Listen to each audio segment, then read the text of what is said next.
बिस्मिल्लाहिर्रहमानिर्रहीम। अस्सलाम वालेकुम नाज़रीन, आप यूट्यूब और फेसबुक चैनल देख रहे हैं। मैं राना उज़ैर हूँ। नदरगाम ईद का पहला दिन तकरीबन ख़त्म होने जा रहा है और उम्मीद करता हूँ आप सब लोगों ने कुर्बानी भी कर ली होगी और आपने कुर्बानी का गोश्त जो है उसको तकसीम भी कर दिया होगा। लेकिन इस सब के अंदर पाकिस्तान की जो पॉलिटिकल डायनामिक्स हैं वो तब्दील होती चली जा रही हैं, क्योंकि इमरान खान साहब को ईद तक का वक्त दिया गया था। अब मामलात मजीद गंभीर होते चले जाएंगे। इस्टेब्लिशमेंट जो है वो ईद के बाद इमरान खान के खिलाफ एक खौफनाक ऑपरेशन शुरू करने जा रही है। उस हवाले से कुछ बड़ी खबरें हैं जो लेकर आपकी खिदमत में हाजिर हुआ हूँ। सबसे पहली ब्रेकिंग न्यूज़ पर आज हमने जनाब बात करनी है कि ईद का रोज़ 7 फौजी जर्नलों पर संगीन तरीन इल्ज़ामात लगाए गए हैं और जो हाजिर सर्विस जर्नल है, जो इमरान खान के जिनको बड़ा करीब समझा जाता है, जो किस कोर कमांडर हैं जनाब, उनके ऊपर भी कुछ ऐसे इल्ज़ामात नाकाबिले तरदीद सबूत फ्राहम किए गए हैं जिसने आज दुनिया कट्टा खोल कर रख दिया है। कौन कौन से फौजी जर्नल हैं, इन पर इमरान खान के हवाले से क्या इल्ज़ामात आयद किए गए हैं, इस हवाले से बड़ी इंपॉर्टेंट डिटेल्स हैं वो मैंने आपके साथ शेयर करनी है। और lieutenant general corps commander Quetta Asif Ghafoor साहब, जिनका बड़ा चर्चा रहा DGI-SPR के जब ये थे और इन्होंने इंडिया को नाको चने चुपवाए थे और 5th जनरेशन वारफेयर के एक बहुत बड़े खिलाड़ी इनको समझा जाता है, इंडिया में इनका बड़ा नाम भी था। तो जनाब इनके कोर्ट मार्शल की खबरें, हकीकत क्या है, इस पर भी बात कर लेंगे। और जनाब general Asim Munir martial law के हामी, एक बहुत बड़ा पैगाम जो है वो दुबई पहुंच चुका है। इलेक्शंस कब होंगे, GHQ ने मुकम्मल तौर पर कंट्रोल संभाल लिया है, इस हवाले से बड़ी इंपॉर्टेंट डिटेल्स आपके साथ शेयर करनी है। और फिर नवाज शरीफ ने आर्मी चीफ को ब्लैकमेल करना जनाब शुरू कर दिया है। ये ब्लैकमेलिंग क्यों की जा रही है और आज का जो बयान है जो नवाज शरीफ ने अपने माउथ पीस के जरिए दिलवाया है, वो बयान इस वक्त बहुत इंपॉर्टेंट है, वो भी आपके सामने रखूंगा। लेकिन अगर आपने चैनल को सब्सक्राइब नहीं किया, चैनल को लाजमी सब्सक्राइब कर लें, बेल आइकन को दबा दें, आने वाली तमाम तरह अपडेट्स आपकी खिदमत में बर वक्त पेश होती रहे। नादरकाम इमरान खान साहब के दौर में पाकिस्तान का जो डिफॉल्ट रिस्क था वो 5% था और करंट अकाउंट खसारा तकरीबन खत्म हो गया था। पाकिस्तान जनाब टूरिज्म में सबसे ज़्यादा, टेररिज्म से टूरिज्म तक का सफ़र, और पाकिस्तान ने टूरिज्म में बहुत सारी जो है वो अपनी दौलत बनाई। और फिर अगर आप टेक्नोलॉजी की फील्ड की बात करते हैं, अमेजोन का आना, सैमसंग ने अपना मोबाइल असम्बली यहाँ पर खोलने का ऐलान किया, फेसबुक का दफ्तर खोलना, एप्पल का दफ्तर पाकिस्तान में खुलना, इमरान खान साहब ने बहुत बड़े संगे अमील जो है वह अबूर किए थे। इमरान खान के साथ के दौर में जो इकॉनमी है उसका पहिया जब चलना शुरू हुआ तो उस सब के अंदर शब्बर ज़्यादी साहब इमरान खान साहब की तारीफों के पुल बांधते थे। लेकिन आज वही शब्बर ज़्यादी जो हैं वो इस्टेब्लिशमेंट के कहने के ऊपर, ज़ाहिर इस्टेब्लिशमेंट के बंदे हैं जनाब, इन्होंने उनके कहने के ऊपर इमरान खान के खिलाफ एक पूरा पॉलिटिकल बयानिया जो है बनाना शुरू कर दिया है कि इमरान खान के दौर में पाकिस्तान डिफॉल्ट हो गया था। तो उसी वजह से जनाब आज हम डिफॉल्ट के खतरे पर मौजूद हैं। जनाब साबिक चेयरमैन है PR के, उन्होंने इंकशाफ किया है कि पाकिस्तान तहरीक इंसाफ की हुकूमत आने के 1 साल के अंदर ही पाकिस्तान डिफॉल्ट होने के करीब पहुंच गया था। अभी कैसे जनाब FBR के चेयरमैन रहे हैं, इनको ये नहीं पता कि इमरान खान के दौर में डिफॉल्ट रिस्क 5% था और जनाब इस हुकूमत के आने के बाद डिफॉल्ट रिस्क तकरीबन 100% से भी ज़्यादा बढ़ चुका था।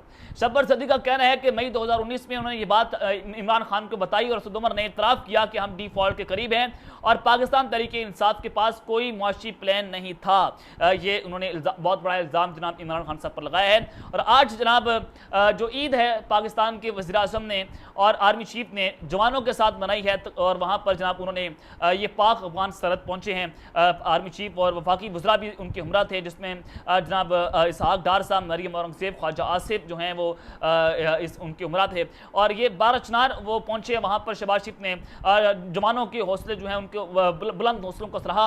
और फिर जनाब आर्मी चीफ साहब जो हैं उन्होंने भी वहाँ पर तकरीर की, शहबाज शरीफ साहब ने वहाँ पर तकरीर की और उन्होंने कहा कि जनाब हम किसी भी ताकत को अमन तबाह करने के लिए छुपने की कोई जगह नहीं है और ना हम किसी को पाकिस्तान का अमन तबाह करने देंगे। और उन्होंने जनाब ईद की मुबारकबाद भी पेश की और आला जज्बे फौज की अस्करी तैयारी और आला पेशा वराना म्यार की तारीफ भी उन्होंने वहाँ पर पुल बांध दिए फौज के, जो जिस तरह से वो बांधते हैं। तो ये सारी चीज़ें हैं जो आज आप होते हुए देख भी रहे हैं। अब जनाब ईद तकरीबन गुजर रही है और ईद की छुट्टियों के बाद इमरान खान साहब जो हैं अपनी ज़िंदगी के सबसे आखिरी और ख़तरनाक तरीन आवर्स खेल रहे हैं और ये सुपर ओवर का खेल होगा। इमरान खान के खिलाफ शिकंजा मजीद तंग हो चुका है, उनके खिलाफ मिलिट्री ट्रायल भी शुरू होने जा रहा है इसके बाद। और फिर दूसरा अगर आप देखेंगे नैब के अंदर स्पेशल इन्वेस्टिगेटिव सेल जो है वो इमरान खान के खिलाफ एक्टिव हो चुका है और उसकी सरदाई एक मेजर जनरल करेंगे। और मैंने उसमें एक आपके सामने हाइपोथेसिस रखा, अपना मैंने तज्जिया बयान किया कि वो फैसल नसीर साहब भी हो सकते हैं, अगर मेजर जनरल हैं, वो भी मेजर जनरल के रैंक पर हैं, डीजी CISI भी हैं, वो सब को हेड भी कर सकते हैं, वो जनाब इस वक्त इंटरनल विंग सारा उनके कंट्रोल के अंदर, तो बहुत सारी चीजें उनके पास हैं।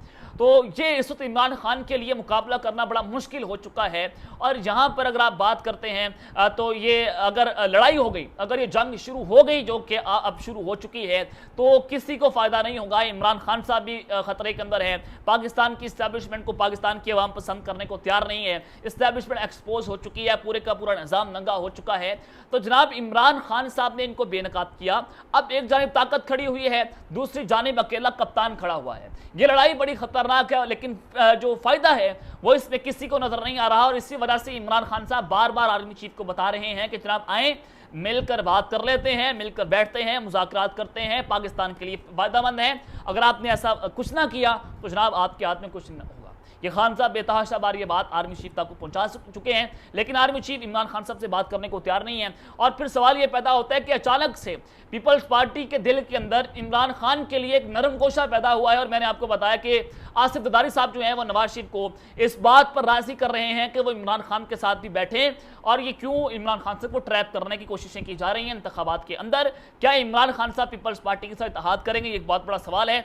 लेकिन उसका जवाब यह है कि इसका सवाल ही नहीं पैदा होता कि इमरान खान साहब जो हैं वो किसी भी किस्म की कोई पार्टी के साथ इत्तेहाद करने के लिए राजी जनाब हो जाएं। अब ये सारी चीज़ें जो है मैंने आपको बता दी, लेकिन सबसे पहली खबर कि दुबई में बहुत अहम बैठकें होती रही हैं। आसिफ जरदारी साहब जो हैं वहाँ पर गए, बिलावल भुट्टो वहाँ पर पहुँचते हैं, मरियम नवाज और फिर नवाज शरीफ साहब दुबई के अंदर जो हैं वो पहुँचे और फिर वहाँ पर कुछ मामला जो हैं वो तय किए गए। अब जनाब इस्टेब्लिशमेंट जो है वो इन हुकूमत के ऊपर एतमाद करने को तैयार नहीं है, हुकूमत इस्टेब्लिशमेंट के ऊपर एतमाद करने को तैयार नहीं है और ये कन्फ्यूजन थी। और इसी वजह से हुकूमत ने अपने मामला जो हैं पाकिस्तान से बाहर तय किए, क्योंकि पाकिस्तान में हमेशा ऑडियो लीक्स होती रही हैं। नवाज शरीफ अगर आप बात करते हैं प्राइम मिनिस्टर हाउस की, वो बग कर लिया गया, हर तरह का इदारा जो है वो एजेंसीज की जानिब से बग किया गया। तो ये जो इत्तेमाद का फुकदान था वो नजर आया इस सब के अंदर। लेकिन जनाब मैं आपको जो खबर देना चाहता हूँ कि मैंने आपको बहुत सारी खबरें दुबई से भी पहुँचाई थी, लेकिन इस्टेब्लिशमेंट ने जनाब दुबई में पैगाम पहुँचाया। मरियम नवाज की भी इस्टेब्लिशमेंट के अहम तरीन और ताकतवर शख्सियात से मुलाकातें हुई पाकिस्तान में और फिर वो दुबई पहुंचती हैं उनका पैगाम लेकर नवाज शरीफ साहब के पास। अब इस्टेब्लिशमेंट ने दुबई पैगाम ये पहुंचाया कि जब तक 9 मई के मुलजमान को कैफरे किरदार तक नहीं पहुंचाया जाता तब तक इलेक्शन नहीं होंगे।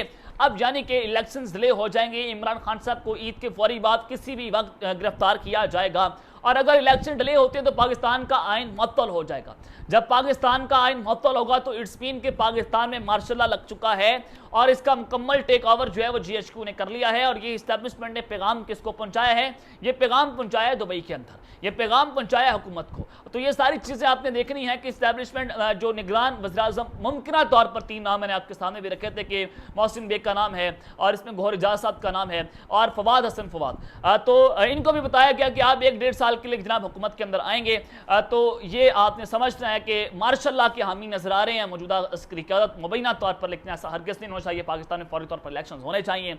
लेकिन ये ज़राए बताते हैं कि इस्टेब्लिशमेंट जो है उन्होंने पैगाम दुबई पहुंचाया कि जब तक इलेक्शन आप नहीं करवा सकते, जब तक 9 मई के मुलजिमान को हम कैफरे किरदार तक नहीं पहुंचा देते, तो इमरान खान के लिए खतरे की जनाब घंटियां बज चुकी हैं। और अब ईद के बाद जो है वो फाइनल ओवर जो है फैसला कुन ओवर जो है वो शुरू हो जाएगा। अब जनाब दूसरी जानिब इमरान खान साहब के हवाले से जो मैं आपको एक और खबर देना चाहता हूँ कि 7 फौजी जर्नैल जो हैं उन पर एक संगीन इल्ज़ाम भी लगाया गया है इमरान खान साहब के हवाले से उनको लेकर। और फिर जनरल आसिफ गफूर साहब की अगर बात करें, ये लेफ्टिनेंट जनरल हैं, कोर कमांडर कोयटा हैं, 3 स्टार जनरल हैं, इनके कोर्ट मार्शल की खबरें। एक जनाब जो लाहौर के कोर कमांडर थे उनको सैक कर दिया गया क्योंकि उन्होंने रजिस्ट नहीं किया था 9 मई के मामले के ऊपर। एक जानिब तो DGISPR ने कहा कि हम पाक फौज जो है वो 9 मई के मामले के ऊपर रजिस्ट नहीं करना चाहती थी क्योंकि लड़ाई का खतरा था। दूसरी जानिब उन्होंने सलमान फयाज गनी साहब को पाक फौज ने आसिफ मनीर साहब ने जनाब उनको सैक कर दिया। ये वजह बताई गई कि उन्होंने रजिस्ट नहीं किया, उन्होंने अवाम को रोका नहीं, कोर कमांडर के अंदर दाखिल होने से मना नहीं किया, तो उनको निकाल दिया गया। तो आपने यहाँ पर देखना है कि साजिश किस तरह से तैयार की गई थी कि एक जानिब तो ये बयान, दूसरी जानिब एक फौजी अफसर को जनाब उनका कोर्ट मार्शल करना। अब जनाब उस सब के अंदर रऊफ क्लास्टर साहब ने कुछ बड़ा दावा किया। उन्होंने कहा कि इमरान खान को चंद रिटायर्ड फौजी जर्नलों ने गलत मशवरे दिए, यहाँ तक उन्हीं जर्नलों ने पहुंचाया है। और जनाब उन्होंने इमरान खान साहब को यह मशवरा दिया कि आप जो मौजूदा फौजी की आदत है उनके खिलाफ जारहाना रवैया अपनाएं तो हादिर सर्विस जर्नल जो हैं वो आसिम मुनीर साहब जो हैं उनके खिलाफ बगावत कर लेंगे और आपके वज़ीर-ए-आज़म बनने की राहें जो हैं वो जनाब बिल्कुल हमवार हो जाएंगे। तो लिहाजा आप ये काम करें। ये इमरान खान साहब को उन लोगों ने, फौजी जर्नलों ने मशवरे दिए थे और इमरान खान साहब ने उन मशवरों के ऊपर जनाब उनको मान लिया और फिर उन्होंने वही काम किया जो फौजी जर्नल कहते रहे। अब इमरान खान साहब जो है वो बंद गली के अंदर आकर खड़े हो चुके हैं। और फिर दूसरी जानिब इरफान सदीकी साहब ने अपना एक कॉलम लिखा जिसमें उन्होंने बताया कि 7 फौजी अफसरान हैं जो इमरान खान साहब के इंतहाई करीबी और उन्होंने इमरान खान की सहूलतकारी की।